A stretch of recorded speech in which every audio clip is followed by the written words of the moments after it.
I know that this is a once-in-a-lifetime opportunity, and it's the greatest moment of my life, and all I have to do is enjoy it.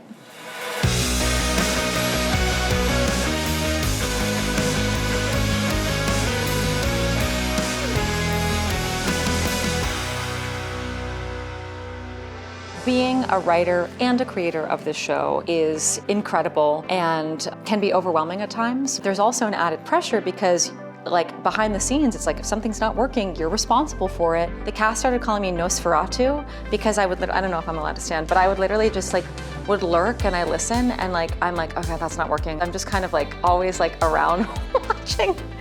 We just finished rehearsal and we are on our way to Greenpoint right now. And it's gonna be super fun. I'm really excited. What are you doing? Oh my God, I'm going home. Why? What are you doing? Going home. Where? Greenpoint. Wait, what? In the same building? We live in the same building, because what? We're sick. Ew, we're gross. Yeah, can't get enough. Oh my gosh, Connie. We call each other Will and Grace, but poor. And we mean that. So unfortunately, I know everything about this man that I never needed to know. We love each other so much that I think it is so apparent on stage, and I feel like we've pulled out the best versions of each other. And also, quite frankly, the worst versions of each other, because we are both trolls. How's the show going so far? I mean... It's a piece of I'm kidding. I hope you keep that. Yeah. Let's go that one. Come on. What does it feel like for us being creators and performers? In a rehearsal room. In a rehearsal room? Unbelievable, man. It feels like we're both liabilities, to be honest. Yeah, there's moments where people look at us and like, oh, was that funny? And we're like, no.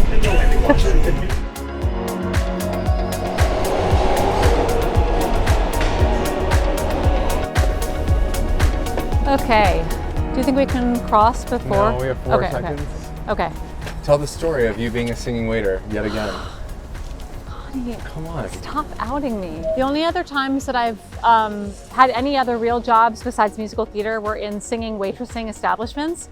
So at 18, I worked at Showplace Ice Cream Parlor in Long Beach Island, which no longer exists. Then I moved upwards to Ellen Stardust Diner at 22, 23. Then at the ripe age of 35, I moved to Los Angeles to pursue my dreams of writing and fell into quicksand and worked at Michelli's Italian restaurant, while also working at Rockwell Table and Stage, where I met this one right here. Well, reconnected. Deborah Cox, when she first met us, thought that we were married. Sick. Twisted.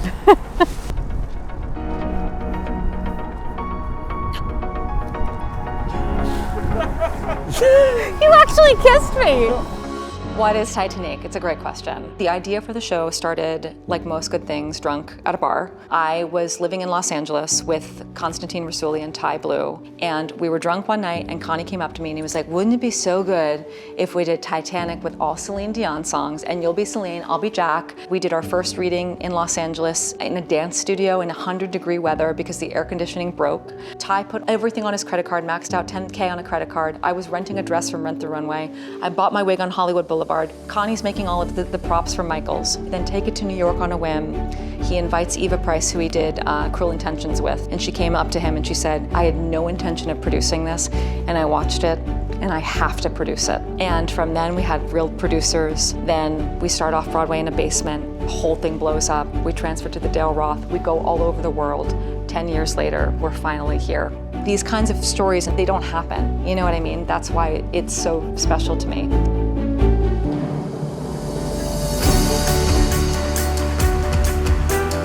We are waiting for Miss Marla Mindell to get her act together, to get her ass in a pedicab so she can wheel her ass in front of the St. James Theater. Come on down to the St. James.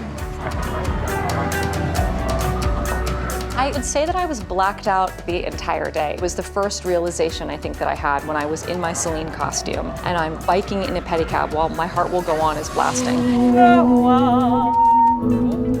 And all these people are in costume and there are people lined up to get tickets. Okay, who is coming to the opening night? sponsored by Office Depot. What has transpired in the last 5 years of my life is nothing short of extraordinary. Bye-bye. I love you so much. Bye-bye. Then I was going to change into Marla clothing and go to the press event.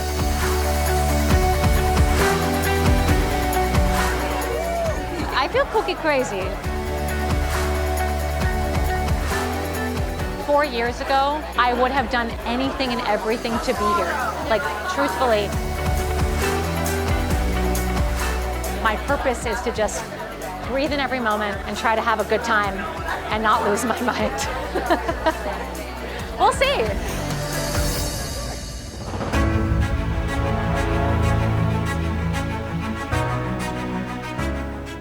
Okay, so here we are, outside of my theater, girlfriend. I never thought that I would be a leading lady. My favorite thing about this theater, I don't know if you can see my eyes.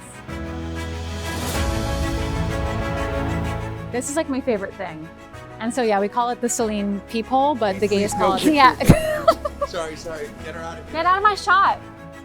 I just never thought that I would ever be the face of any playbill, to be honest with you. It's very ironic that I had to write it myself, but at the same time, I'm so grateful because this could be the only time that that happens.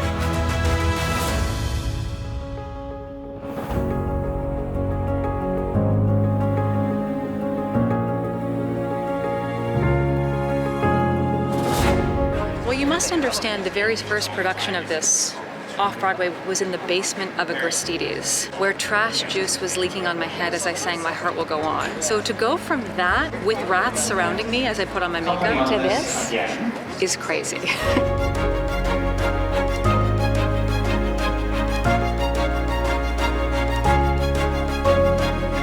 I'm the Queen of Versailles. R.I.P. You need just the song itself. It's her, the queen. The queen of the St. James. Actually, you're the Queen of the St. James. I'm the queen, you're the king. I'm the king. Yeah, that's for sure.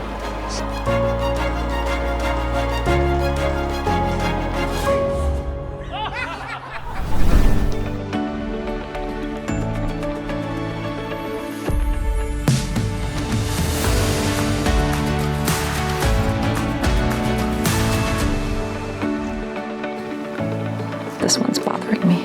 That one, yeah. Thanks. And I'm so nervous because it's Celine Dion. It's so much pressure to be her and to sing the songs. And I want to sound good, but at the same time, I just keep telling myself, you just have to enjoy it. Okay, girlfriend, it's your time. The first preview, it was like the gay Super Bowl. Like, we couldn't even get the lines out. The show must have been 2 hours because people were just going crazy.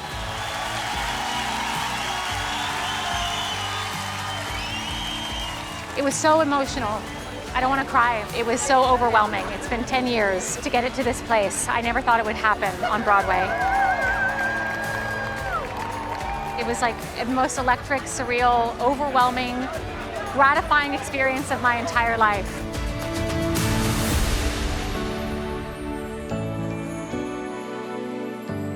What's next? I don't know. I gotta open the show first. I gotta open a show No, first. What's next is we have to go home. I'm tired. I We're have tired. a rotisserie chicken in my bag. Anyway, he's gonna go eat a chicken.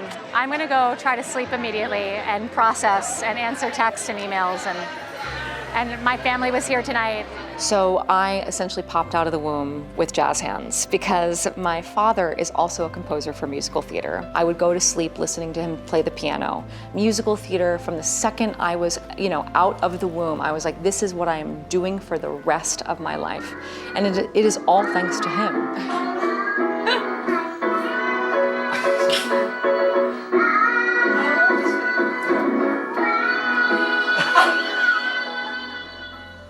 The fact that he has a show off Broadway and I have a show on Broadway, and the fact that both of us are doing something at the same time in this art form, it is not lost on me.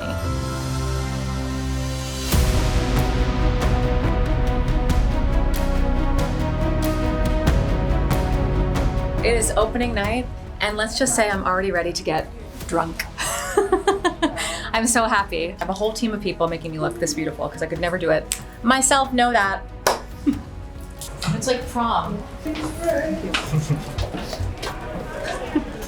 It's amazing. All right, here she go, honey. Visit the party. Nice. There she go. Oh, there she comes. There she go. So welcome to Broadway Titanic!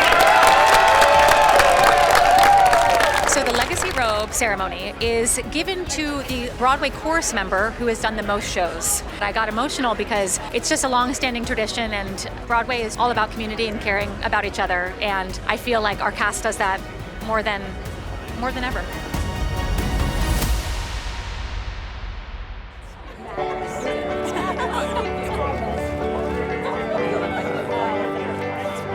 Strangely, I feel calmer than I should because I feel like I've already won. Me even getting to this place and standing upright is a victory.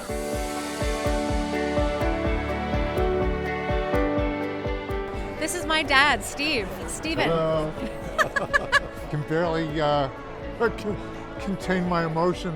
We're incredibly proud of her. This has been such an amazing journey. You can't cry because then I'll cry. And I know how hard it is to get here. Yes. And she did it with aplomb and resilience and tenacity. And we couldn't be prouder.